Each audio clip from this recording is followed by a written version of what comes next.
يا أيها الذين آمنوا إذا قيل لكم تفسحوا في المجالس فافسحوا يفسح الله لكم وإذا قيل انشزوا فانشزوا يرفع الله الذين آمنوا منكم والذين أوتوا العلم درجات والله بما تعملون خبير.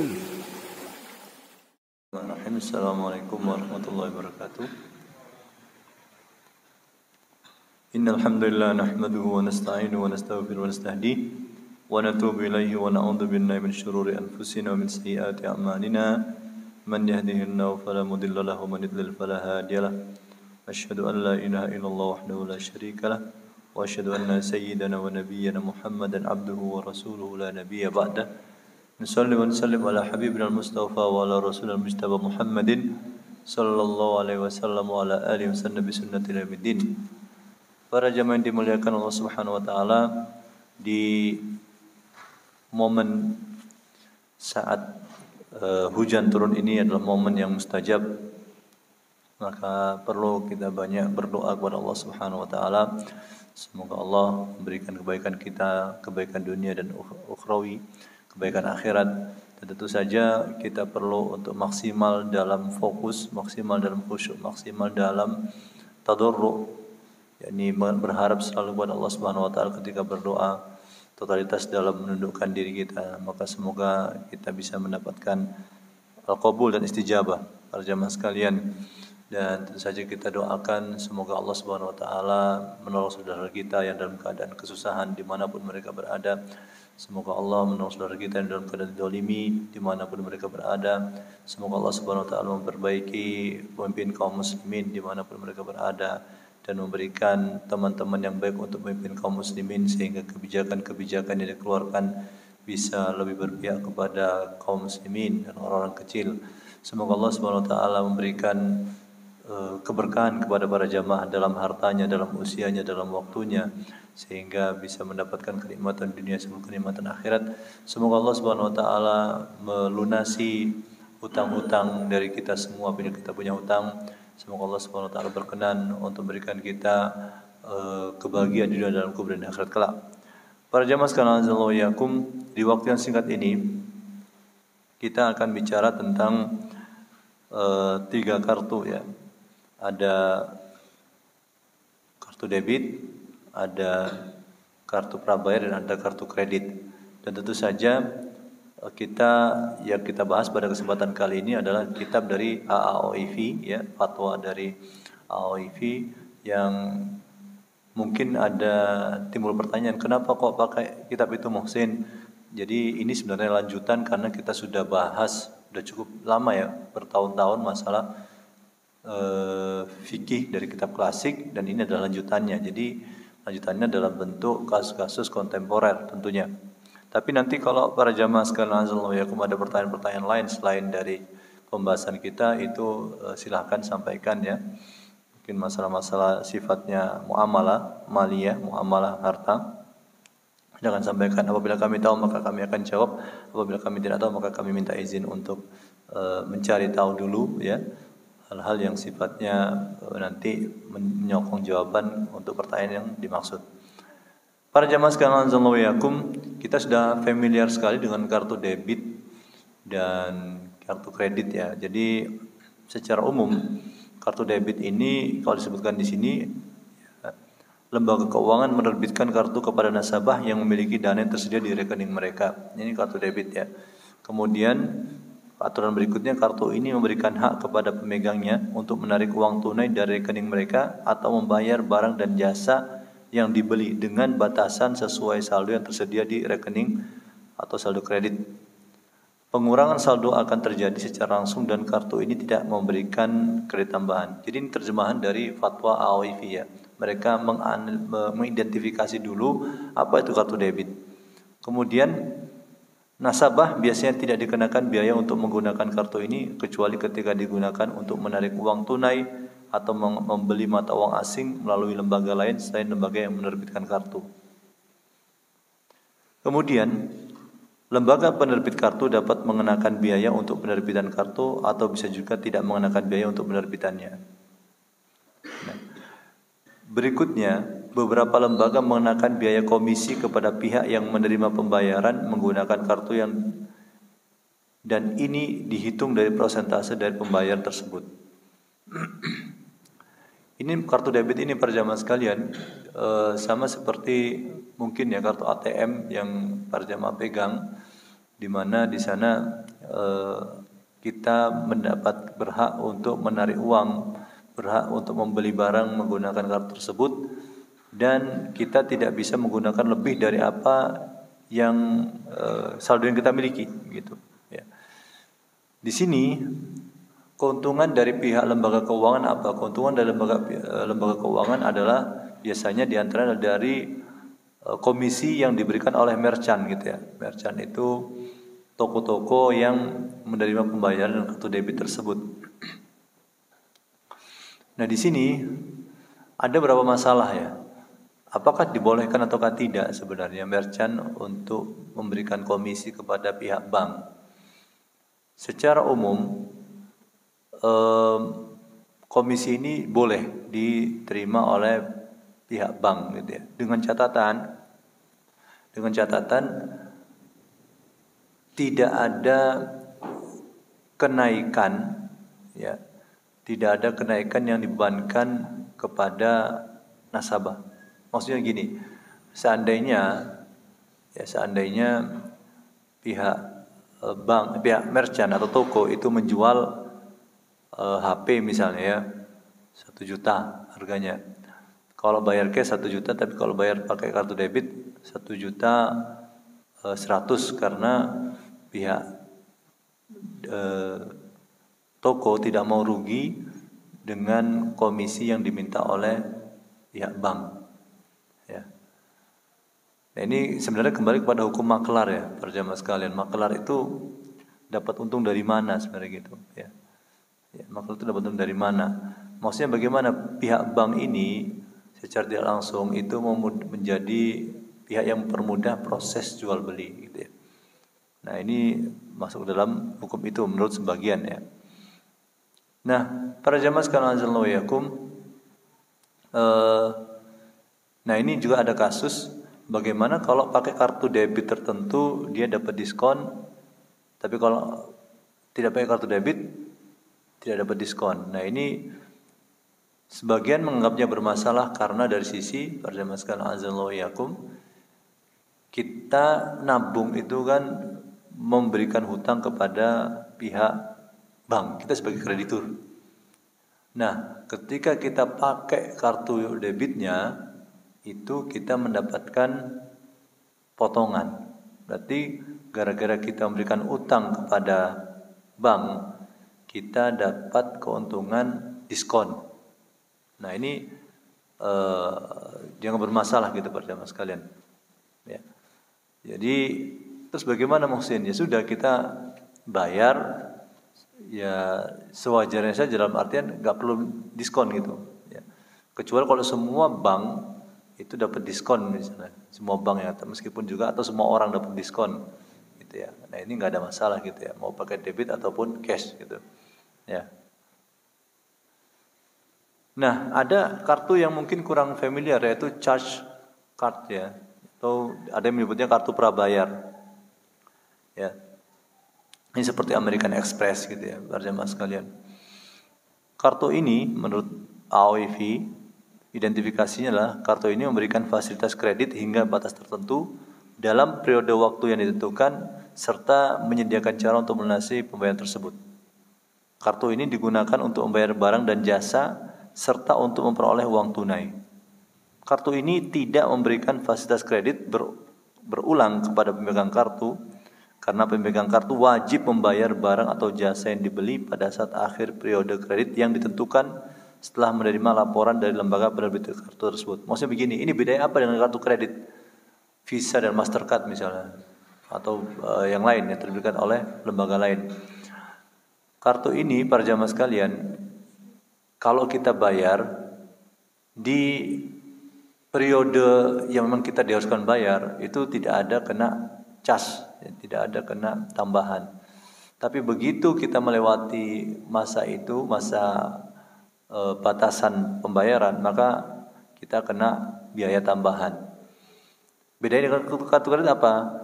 Dia tidak ada model setahun, 2 tahun gitu, tidak ada para jamaah sekalian. Dia misalnya pokoknya jangka waktunya 1 bulan, kamu harus lunas 1 bulan tuh.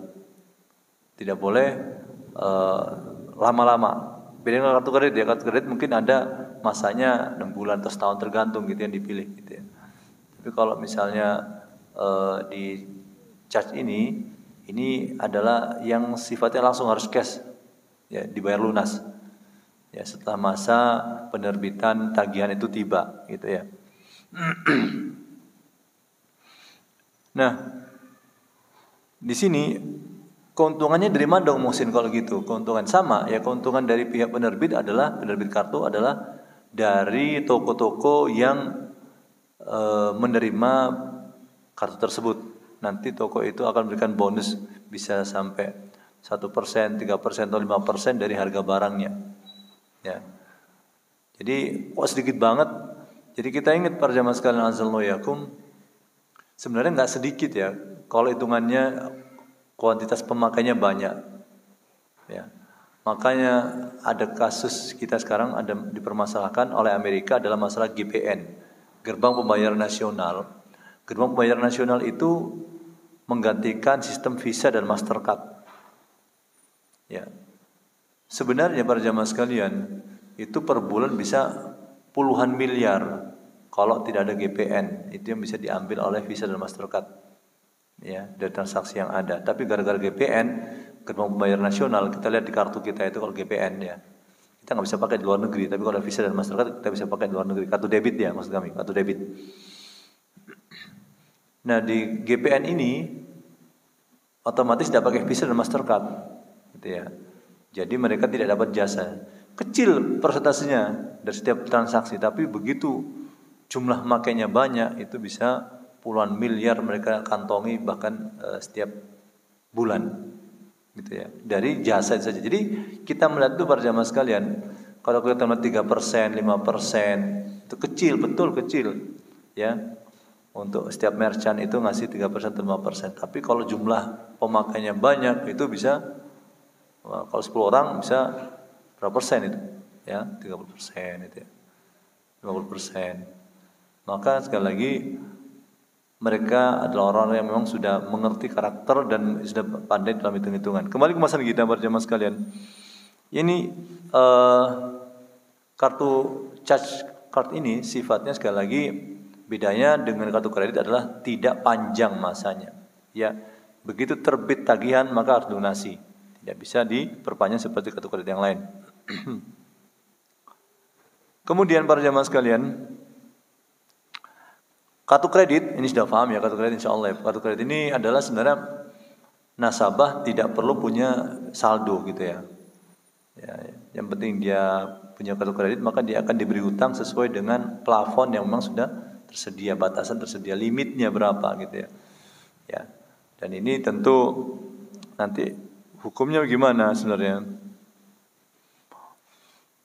Kalau ada klausul di dalam kartu kredit itu, kalau ada klausul misalnya bila terlambat membayar akan ada denda sekian dan sekian, maka ini sebenarnya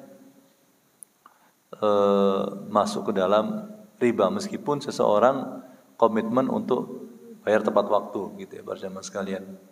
Bayar tepat waktu. Jadi akad yang salah itu berefek kepada pelaksanaannya meskipun klausulnya yang salah itu bisa dihindari.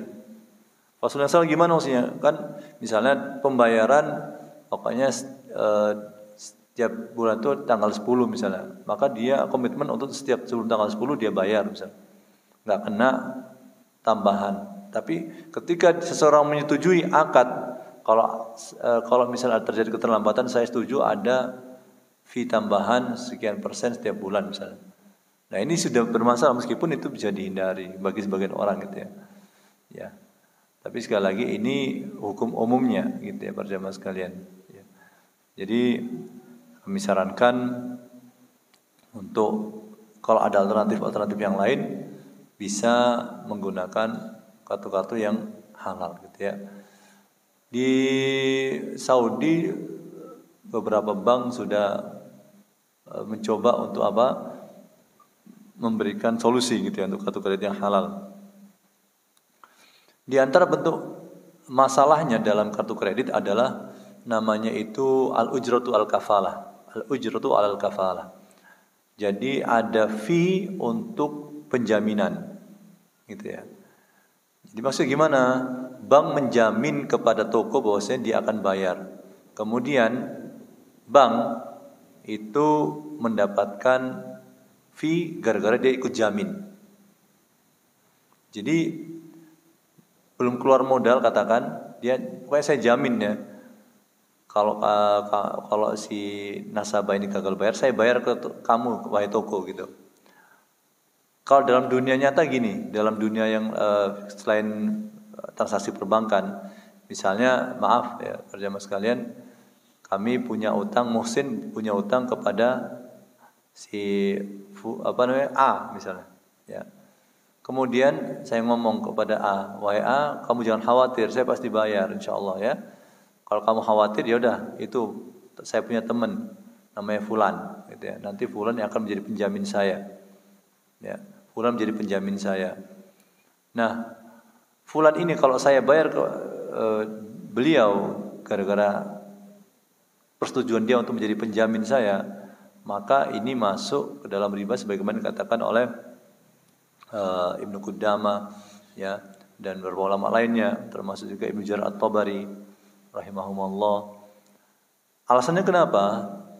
Karena perjamaah sekalian azallahu yakum, seandainya saya tidak mampu bayar, maka si Fulan harus membayar kepada A. Nah, ketika Fulan bayar kepada A, otomatis saya punya utang kepada Fulan, ya selaku penjamin, ya selaku penjamin saya punya utang. Nah, ada fee yang saya berikan itu adalah utang yang berefek adanya fee. Nah, setiap utang punya berefek pada fee maka jadi masalah atau riba. Gitu perjamaah sekalian azallahu yakum. Ini yang dijelaskan oleh ulama seperti itu, ya. Tapi tentu saja perjamaah sekalian azallahu yakum, bagaimana kalau misalnya kartu kredit digunakan untuk menarik uang? Ya. Di sini kembali kepada masalah apakah ada fee tambahan gitu ya. Kalau seandainya katakan tidak ada klausul denda keterlambatan misalnya. Nah, sekarang ketika kita narik di ATM pakai kartu kredit, apakah ada fee tambahan atau tidak? Nah, kalau ada fee tambahan berarti sama utang yang bernilai tambahan. Ini masalah lagi gitu ya. Jemaah sekalian. Sama juga kalau pakai kartu prabayar tadi, apakah ada tambahan ketika kita narik uang di bank, di ATM? Kalau tambahan sama dengan riba, meskipun itu jumlahnya kecil. Tapi tidak semua tambahan dalam utang itu bermasalah para jemaah sekalian. Tidak semua tambahan. Kalau tambahan itu memang betul-betul administrasi, ya administrasi, maka itu tidak masalah. Administrasi real, ya administrasi real maksudnya gimana? Misalnya memang untuk perawatan mesin misalnya, tidak ada keuntungan sama sekali buat bank. Nah, ini kalau emang real, biaya real tidak masalah gitu ya. Maka kalau kita lihat nih pinjol misalnya, maaf saja ya para jemaah sekalian, itu ada banyak tuh biayanya tuh. Ada administrasi, ada biaya biaya keterlambatan, ya, ada biaya ini, biaya itu. Maka yang administrasi ini wallahu ta'ala alam, kalau memang betul-betul real tidak masalah. Tapi kalau memang itu cuma sekedar nama saja, bukan administrasi real, ya masuk sesuatu yang riba gitu ya para jemaah sekalian. Saya nggak paham Muhsin, saya ingin contoh lain. Contoh lain begini, ya. Misalnya nih para jemaah sekalian, misalnya saya punya utang ke Fulan. Kemudian Fulan ini, saya wan prestasi, saya tidak mampu bayar, saya lari. Ya. Maka Fulan mencari saya, pergi ke Sumatera, pergi ke Lampung, pergi ke Sumatera, pergi ke Kalimantan, pergi ke NTB, mencari saya. Ketika ketemu, saya dibebani dua hal. Hutang plus biaya pencarian saya, biaya real. Nah, apakah itu riba? Tidak. Ya. Karena memang biaya itu muncul karena perbuatan saya sendiri selaku orang yang berhutang gitu ya. Selaku orang yang berhutang. Ya. Maka atau debitur dalam istilah sekarang. Jadi kita lihat ya, apakah real ataukah tidak itu kembali kepada fakta di lapangan tentunya. Ya. Kemudian para jamaah sekalian, ada yang mau tanyakan atau saya lanjutkan para jamaah sekalian? Selain juga boleh. Baik. Kalau tidak ada pertanyaan kami lanjutkan lagi. Ada kasus ini kami baru baca ya para jamaah sekalian. Sebagian orang yang berhutang dengan leasing itu kalau nggak mampu bayar, maka dia kerjasama dengan ormas. Kerjasama dengan ormas tertentu supaya dia tidak diganggu oleh leasing misalnya. Ya. Atau bahkan ormas ini yang bayari gitu ya, mobilnya ataukah motornya. Kemudian pihak leasing tidak mampu untuk menagih karena dengan kekuatan ormas itu gitu ya. Sebenarnya begini, yang kami pahami untuk akad-akad sekarang ini, leasing itu menjadikan barang yang dikredit sebagai jaminan. Barang yang dijadikan jaminan sebenarnya hukum asalnya tidak boleh untuk diperjualbelikan. Hukum asalnya para jamaah sekalian. Barang dijadikan jaminan tidak boleh diperjualbelikan. Ini hukum asalnya gitu ya. Kecuali diizinkan oleh kedua belah pihak, ya, pihak yang menjaminkan dan pihak yang dijaminkan, gitu ya. Tapi hukum asalnya tidak boleh kita menjual barang yang menjadi jaminan, gitu ya. Kalau seseorang yang tidak mampu untuk bayar, kemudian dia jual ke ormas, ya, mungkin dengan nilai yang lebih rendah, maka ini sifatnya apa? Berarti dia menjual barang yang sebenarnya dalam bentuk jaminan, karena barang itu sendiri dijaminkan menjadi jaminan gitu ya. Mobil, seseorang kredit mobil, statusnya mobil itu jaminan sampai lunas. Makanya pihak leasing secara undang-undang itu mereka punya hak untuk menarik barang jaminan meskipun tanpa melalui pengadilan. Ini undang-undangnya ya para jamaah sekalian. Dalam Islam bagaimana? Dalam Islam yang tepat adalah seharusnya tidak boleh langsung diambil alih oleh leasing dan dijual, tapi tidak ada pengembalian apapun kepada pihak nasabah. Ya. Maksudnya bagaimana maksudnya? Maksudnya begini. Kalau mobil itu harga 500 juta, misalnya sampai akhirnya para jamaah sekalian, cicilan sampai akhir itu 500 juta katakan ya. Seandainya kita katakan transaksinya dari awal benar, murabahannya benar gitu ya. Kemudian sudah dibayar 250 juta oleh si nasabah atau pembeli. Maka sebenarnya utangnya kan tinggal 250 juta. Yang jadi masalah adalah ketika kredit macet, itu leasing langsung ambil dan tidak memberikan apapun kepada pihak nasabah. Seakan-akan utangnya masih 500 juta. Gitu. Yang benar adalah ya silahkan dijual, tapi ambil nanti dari hasil penjualan ambil sesuai sisa utang yang belum dibayar oleh nasabah. Seandainya diambil leasing ya, karena macet saat sudah dibayar 250 juta, kemudian dijual oleh leasing lagi, dijual oleh leasing ya katakan karena ada depresiasi, ya barang sudah dipakai, katakan laku misalnya 300 juta, ya para jamaah sekalian, maka leasing hanya berhak untuk mengambil 250 dan 50 jutanya dikembalikan kepada nasabah. Rugi dong muhsin nasabahnya. Karena udah bayar 250 juta tapi kembali cuma 50 juta. Ya memang itu risikonya. Gitu. Ya. Memang itu risikonya. Maka kami sarankan seandainya para jamaah sekalian, seandainya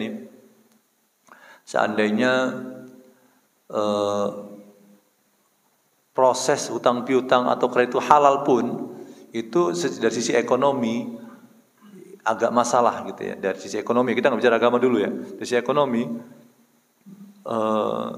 cukup besar uang yang dikeluarkan oleh nasabah atau pembeli, gitu ya.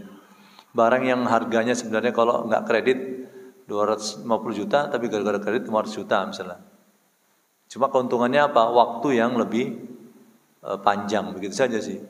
Tapi dari sisi nominal uang itu cukup menguras kantong gitu ya, para jamaah sekalian. Ya, cukup menguras kantong. Ya.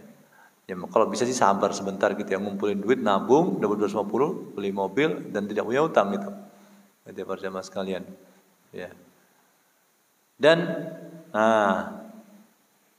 seandainya nanti sekarang kan orang mikir sebenarnya mobil dengan bahan bakar fosil itu halal dan thayyib ataukah halal saja?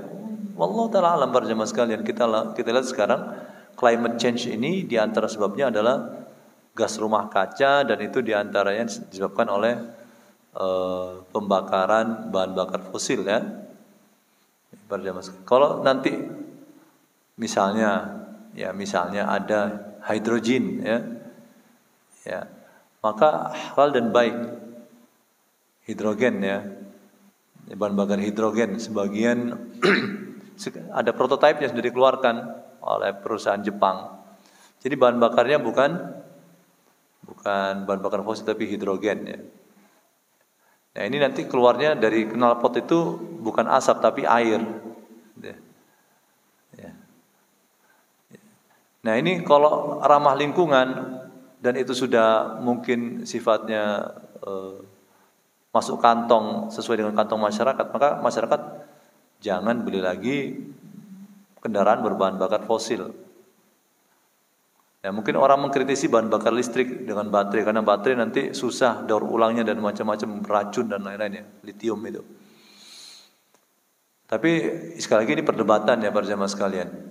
Kita harus bandingkan ada halal dan thayyib, halal dan baik gitu ya. Kalau halal tapi apakah baik? Ya ini efeknya bagaimana penggunaan itu dalam jangka panjang gitu ya. Ya. Kita bisa melihat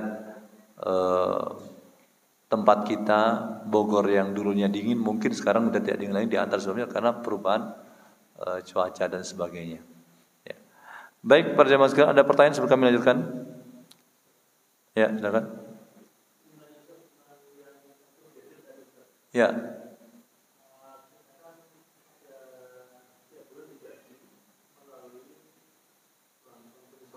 Ya.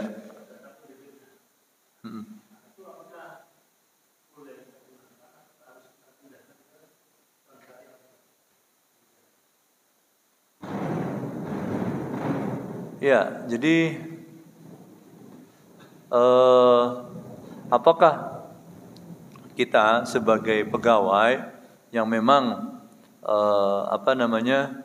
digaji dan perusahaan mewajibkan pembukaan rekening tertentu di bank konvensional, ya ulama memfatwakan bahwasanya boleh gitu ya.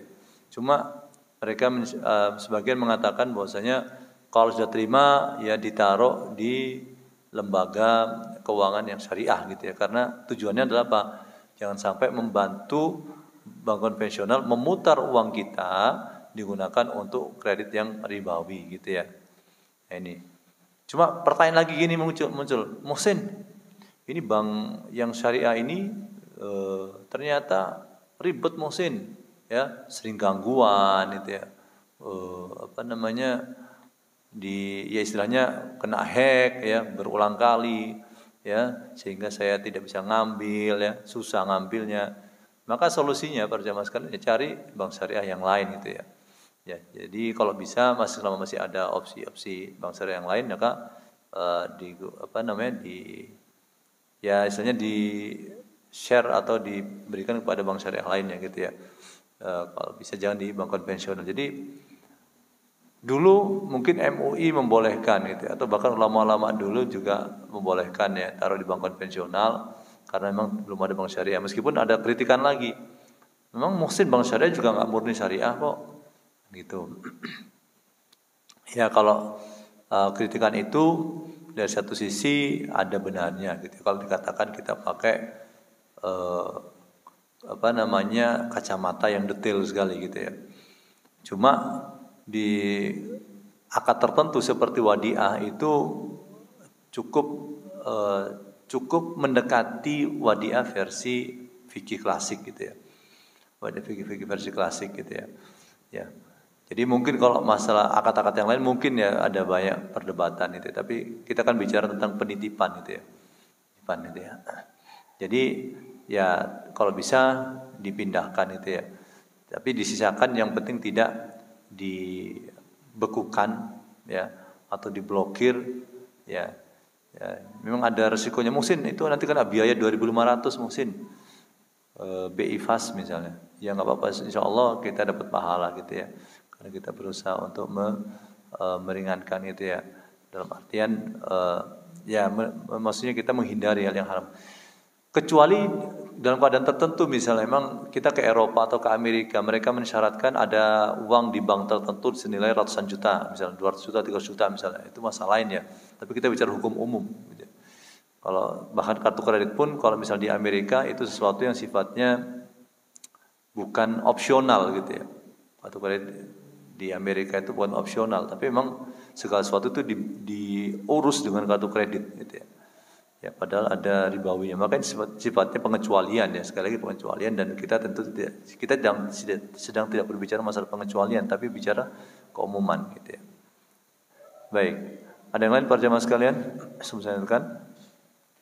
Saya juga ingatkan para jamaah sekalian, pada pekan kemarin ada jamaah yang yang Allah uji dengan scam gitu ya. Jadi sekarang banyak penipuan-penipuan melalui telepon dan yang lainnya gitu ya. Ya, orang datang kemarin itu adalah orang yang masya Allah uji, kasihan gitu ya. Bisa kena 30 juta dan yang lainnya. Maka sekarang ini wallahu ta'ala alam, para jamaah sekalian harus hati-hati kita dan jangan menerima telepon yang ya tidak dikenal gitu ya. Tidak dikenal. Karena mereka mengaku dari pihak pajak dan lain sebagainya, yang dikhawatirkan ya mereka adalah melakukan kegiatan scam gitu ya. Jadi banyak hal masa sekarang, termasuk juga bisnis yang monkey bisnis, atau mungkin kripto yang nggak semua kripto ya, kripto yang sifatnya tidak ada underlyingnya, tidak ada manfaatnya, hanya yang sifatnya itu untuk mencari untung dari fluktuasinya dan sebagainya gitu ya. Maka kami harus ingatkan, termasuk juga dalam masalah saham juga sama, dalam jual beli saham, kalau itu ya maaf saja trading yang sifatnya hanya seperti perjudian, maka ini tentu dihindari gitu para jamaah sekalian ya. Kami sarankan kalau memang ada uang berlebih, ya bantu bisnis orang-orang yang tidak punya modal dan kita dapat sharing profit gitu ya. Ya, modalnya orang untuk jual di gerobak gitu ya dan lain-lain, masya Allah gitu. Dan ini juga tapi ini misalnya makro, mau bicara masalah makro nggak para jamaah sekarang? Kita ada waktu nggak ya? Ekonomi Indonesia makronya ini. Kita ini yang kita bicarakan selama ini adalah masalah mikro ya. Sekarang kita bicara makro. Makro itu keadaan yang sifatnya umum ya, global ya. Indonesia ini sekarang ya, dalam pandangan ekonom itu bermasalah dari sisi daya beli yang menurun. Kalau daya beli menurun, maka para pemilik toko itu penghasilannya menurun. Ya. Ekonomi Indonesia bergerak ini karena konsumsi, ya konsumsi. Jadi gara-gara ekonomi Indonesia bergerak itu secara umum karena banyak orang yang membeli, gitu ya. Kalau orang itu banyak di PHK, maka otomatis orang beli itu susah. Kalau orang beli susah, maka ekonomi nggak bergerak. Gitu ya. Kalau nggak bergerak ya stuck. Gitu ya, percaya sekalian. Apa hubungan dengan pembahasan kita musim? Hubungannya gini. Tadi sih kami sampaikan bahwasanya kalau orang modali orang lain untuk jualan, ya, jualan gerobak, ya pakai gerobak gitu ya, keliling. mau sate ayam, mau bakso, mau yang lain. Ini bagus, tapi kalau misalnya orang itu daya belinya rendah, maka kemungkinan nggak laku cukup tinggi. Ya, kemungkinan laku cukup tinggi. Kecuali memang hal yang sifatnya ya itu mau nggak mau masyarakat beli, seperti apa, beras gitu ya. Kemudian bahan-bahan makanan pokok gitu ya. Ya memang mau nggak mau masyarakat tuh beli gitu ya. Tapi kalau misalnya jajan-jajanan ya potensi untuk nggak laku itu gede, kecuali memang sekali lagi di momen-momen tertentu ya, momen tertentu gitu ya. Ya. Momen-momen misalnya ada lagi rame, ada liburan ya, kalau orang di puncak gitu ya, rame ya, atau lagi ada acara tertentu ya. Nah, boleh nggak sih kita ini mengambil keuntungan dari kita jualan, kemudian kita mendapatkan diskon gara-gara ada momen tertentu yang sebenarnya nggak syar'i sebenarnya. Misalnya maaf ya, ada agama lain ada potongan diskon misalnya. Kita sebagai pembeli boleh nggak sih beli? Ya boleh saja gitu ya, menurut fatwa yang gitu ya. Karena kita tidak sebagai penjualnya gitu ya, kita hanya mendapatkan apa? Bukan berarti kita tolong menolong juga gitu, bukan berarti syiar gitu ya. Karena sebenarnya ini sifatnya hadiah dari si penjual. Ini menurut fatwa yang ada gitu ya. Nah, kembali ke pembahasan kita, makro ini. Jadi macetnya di situ sekarang nih. Di samping karena perang dan yang lainnya, tapi yang utama adalah PHK masalah. PHK sebabnya apa? PHK karena maaf saja para jamaah sekalian, banyak produk dari Cina itu menjual barang dengan harga murah. Jadi banyak pabrik di Indonesia ini nggak mampu bersaing. Kalau nggak mampu bersaing ya tutup. Kalau tutup berarti PHK karyawan, ya kan? Ya. Jadi ini sebenarnya lebih kepada banyak kebijakan yang terlibat situ ya. Nah, maka apa hubungan dengan masalah kita mesti hubungan dengan masalah fikih juga ada, itu apa? Ada seorang ustadz ditanya, saya milih mana nih antara barang murah atau ke barang mahal tapi produksi kawan sendiri atau orang lokal misalnya. Ya nggak apa-apa, manfaatkan barang murah itu dari luar itu, dari Cina itu misalnya katakan. Ya. Jawabannya begitu. Sebenarnya itu hukum fikih sah begitu ya, boleh saja. Tapi kalau kita tambahin lagi jawaban itu, kalau kamu beli, kamu cinta produk-produk Indonesia, itu lebih baik karena akan membantu dia memproduksi, bergerak perusahaannya. Kalau dia bergerak perusahaannya, dia bisa merekrut orang untuk menjadi pegawai. Ya, meskipun agak mahal dikit ya. Produknya sama misalnya sepatu atau yang lain gitu ya. Sendal. Ya. Tapi apa? Kita dengan bayar lebih dikit kita mempertahankan pabrik lokal ini yang pegawainya lokal ini beroperasi gitu ya. Ya. Saya juga buktikan para jamaah sekalian, sepatu yang murah nih misalnya ya di TikTok ya, yang lebih murah. Juga kualitasnya jelas lebih buruk ya. Ya, meskipun dari Cina itu sifatnya dapat subsidi dari pemerintah gitu ya para jamaah sekalian. Ya, subsidi dari pemerintah. Akhirnya mereka murah, tapi tetap saja kualitas barang Indonesia dari satu sisi masih lebih bagus gitu ya.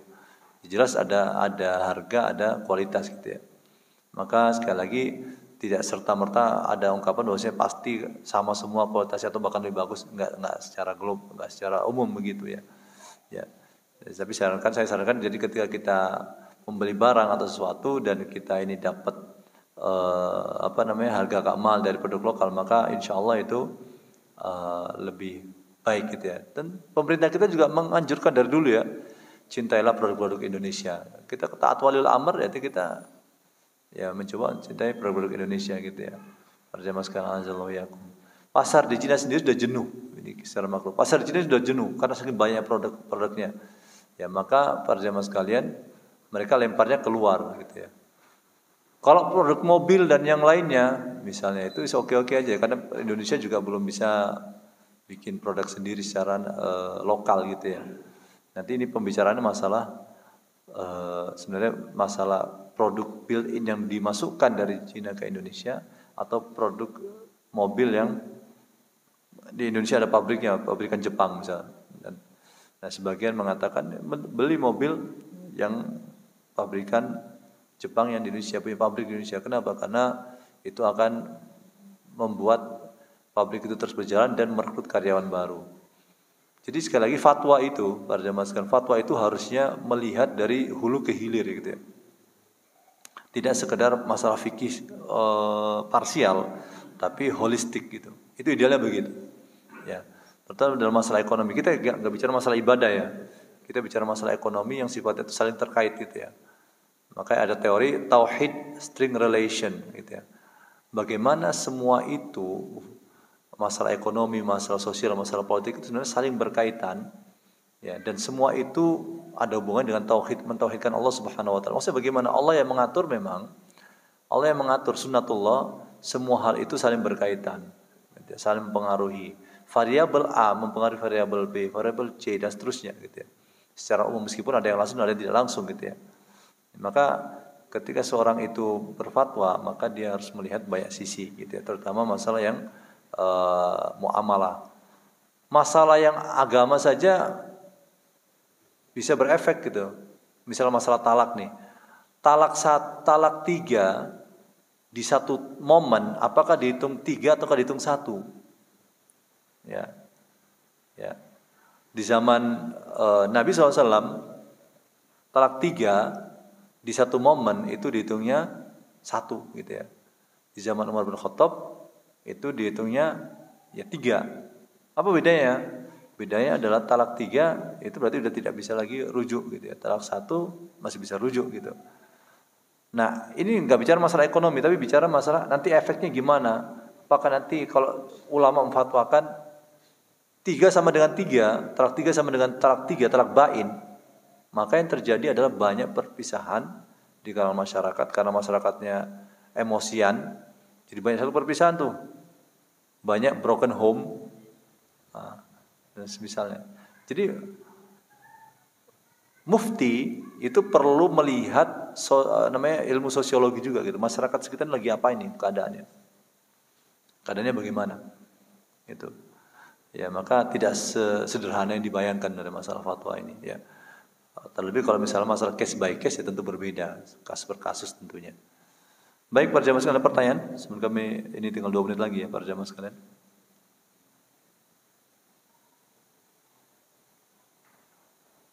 Ya. Nah, sebelum ada waktu maupun ada waktu 2 menit, bagaimana membeli emas pakai kartu debit? Pakai kartu kredit. Ya, pakai kartu debit, boleh nggak beli emas pakai kartu debit? Boleh, bila memang para jamaah sekalian azza wa yakum bisa langsung bertukar, nggak ada jedanya, digesek ya pakai mesin itu, mesin gesek, mungkin di toko emas pakai mesin gesek, kemudian tidak ada jeda waktu, maka tidak ada masalah para jamaah sekalian azza wa yakum ya. Tapi kalau ada jeda waktu, dan jadi masalah nih, ya emasnya diterima, tapi uangnya itu nanti ada nunggu 1 jam lagi misalnya, tidak boleh. Ya para jamaah sekalian, uangnya masuk ke rekening, udah dipencet sekarang, tapi masuknya itu 1 jam lagi, misalnya, gara-gara ada gangguan. Wah, stop dulu deh, kalau ada gangguan, jangan dulu deh. Tunggu sampai bank itu lagi tidak ada gangguan. Itu ya para jamaah sekalian. Sebenarnya kalau normal bisa langsung masuk, tapi gara-gara ada gangguan, ya maaf saja, ini mungkin 1 jam lagi nih masuk, jangan melakukan transaksi. Ya, jangan melakukan transaksi, harus apa? Harus ditunggu dulu sampai kira-kira aman gitu ya. Sama juga pembelian perak gitu ya para jamaah sekalian. Ya, tapi kalau pembelian mutiara gimana? Beda lagi ya. Mutiara itu kan bukan emas dan perak gitu ya. Permata juga bukan, enggak ada masalah gitu ya. Cuma apa? Nanti tetap dilihat para jamaah sekalian azza wa yakum, jangan sampai terjadi jual beli hutang dengan hutang. Hutang dan hutang itu bagaimana? Uangnya belum nyampe, permatanya juga belum diterima. Tapi paling tidak permatanya dulu diterima, nanti uangnya 1 jam lagi, oke gitu ya. Karena ada gangguan gitu ya. Yang penting sama-sama rela.